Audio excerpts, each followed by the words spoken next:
In this lesson, Chapter 9.2c, this is the third and final part of skeletal muscle contraction.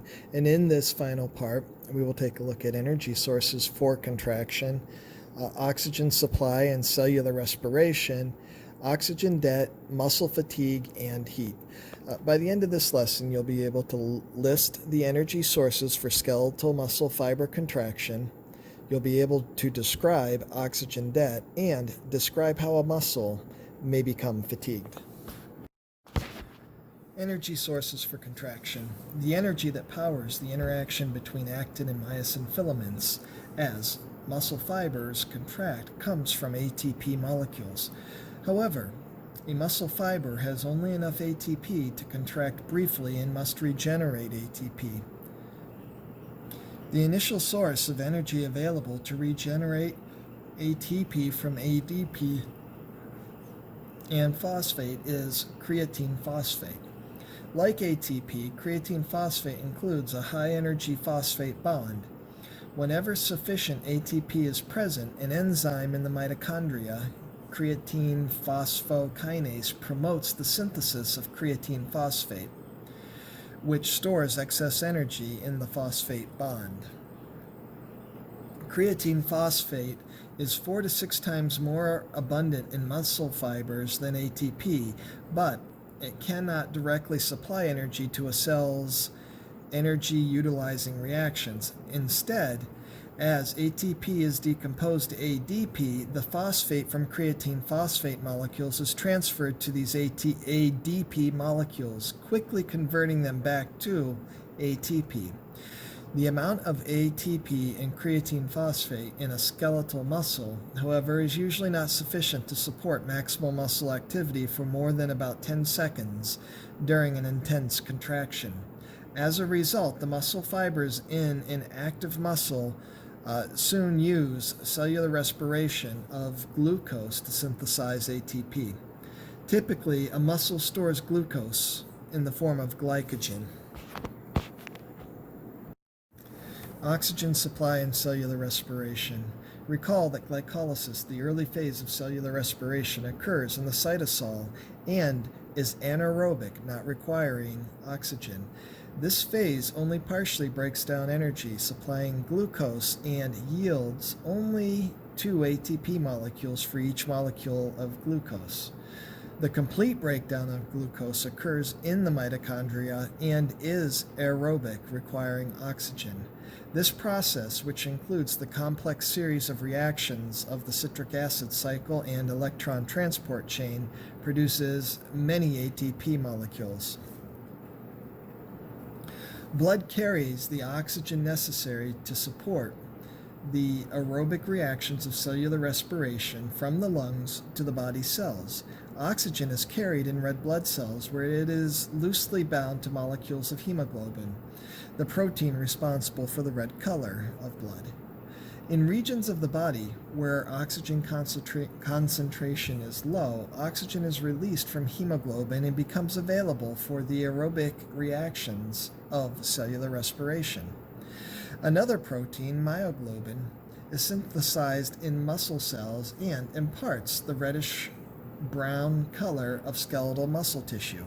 Like hemoglobin, myoglobin can loosely bind oxygen and, in fact, has a greater attraction for oxygen than does hemoglobin. Myoglobin's ability to temporarily store oxygen increases the amount of oxygen available in the muscle cells to support aerobic respiration. Oxygen storage in myoglobin is important because blood flow may decrease when contracting muscle fibers compress blood vessels. Oxygen debt. When a person is resting or moderately active, the respiratory and cardiovascular systems can usually supply sufficient oxygen to the skeletal muscles to support the aerobic reactions of cellular respiration. However, when skeletal muscles are used more strenuously, these systems may not be able to supply enough oxygen to sustain the aerobic reactions of cellular respiration. Under these conditions, muscles may be limited to the anaerobic reactions to produce ATP. This shift in metabolism is referred to as the anaerobic threshold or lactic acid threshold. In the anaerobic reactions, glycolysis breaks down glucose molecules to yield pyruvic acid, which would normally enter the citric acid cycle.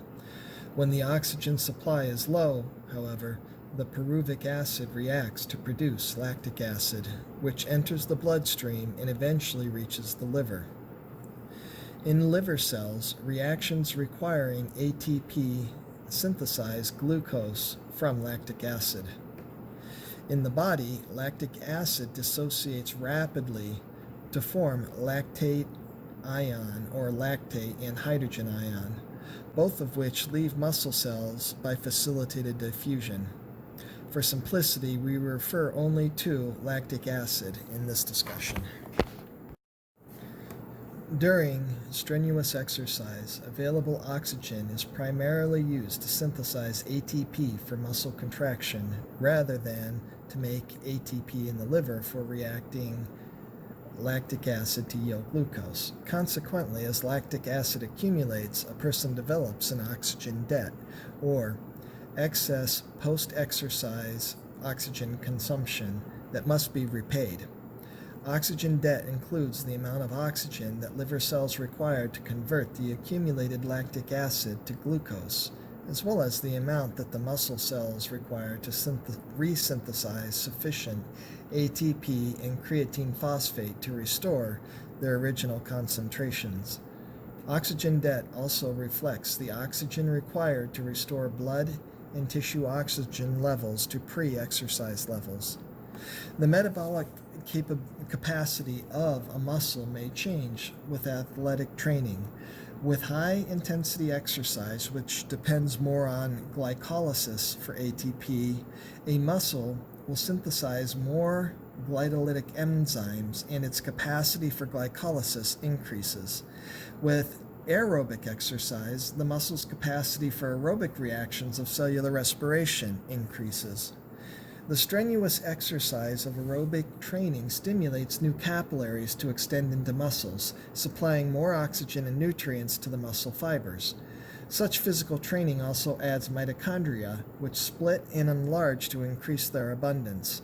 Both the adaptations of increased blood supply and more mitochondria boost the ability of muscle fibers to produce ATP aerobically. The source of metabolic energy varies with time during a high-intensity event. In a sprint, for example, energy comes first from residual ATP, but almost instantly, creatine phosphate begins donating high-energy phosphates to ADP, regenerating the ATP supply. Meanwhile, oxidation of glucose potentially produces more ATP, but because the runner cannot take in enough oxygen to meet the high demand, most ATP is generated in glycolysis. Lactic acid forms, and as the runner crosses the finish line, her liver is actively converting lactic acid back to pyruvic acid and then to glucose. In her muscles, creatine phosphate levels begin to return to normal. Muscle fatigue. A muscle exercised persistently for a prolonged period may lose its ability to contract, which is a condition called fatigue. It has a number of potential causes, including decreased blood flow, ion imbalances across the sarcolemma from repeated stimulation, and psychological loss of the desire to continue the exercise. For many years, fatigue associated with anaerobic exercise has been attributed to increased lactic acid production. As muscle metabolism shifts from aerobic to anaerobic ATP production, lactic acid begins to accumulate in muscles and to appear in the bloodstream. Lactic acid threshold is what we already defined that as. In the body, lactic acid dissociates rapidly into a lactate ion or lactate and a hydrogen ion. If the pH drops sufficiently, muscle fibers may no longer respond to stimulation. However, recent studies on the effects of both hydrogen ion and lactate suggest that the relationship between lactic acid and muscle fatigue may not be as clear-cut as once thought. Research is ongoing in this area. Occasionally, a muscle fatigues and cramps at the same time. A cramp is a sustained, painful, involuntary muscle contraction. The cause of muscle cramps is not fully understood.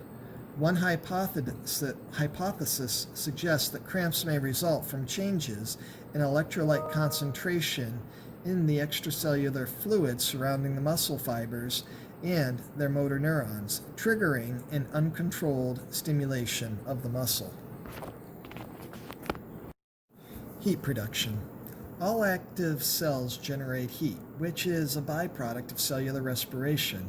Muscle tissue constitutes such a large portion of total body mass that it is a major source of heat. Less than half of the energy released in cellular respiration is transferred to ATP. The rest becomes heat. Blood transports the heat from the muscle contraction throughout the body, which helps to maintain body temperature. Homeostatic mechanisms promote heat loss when the temperature of the internal environment begins to rise.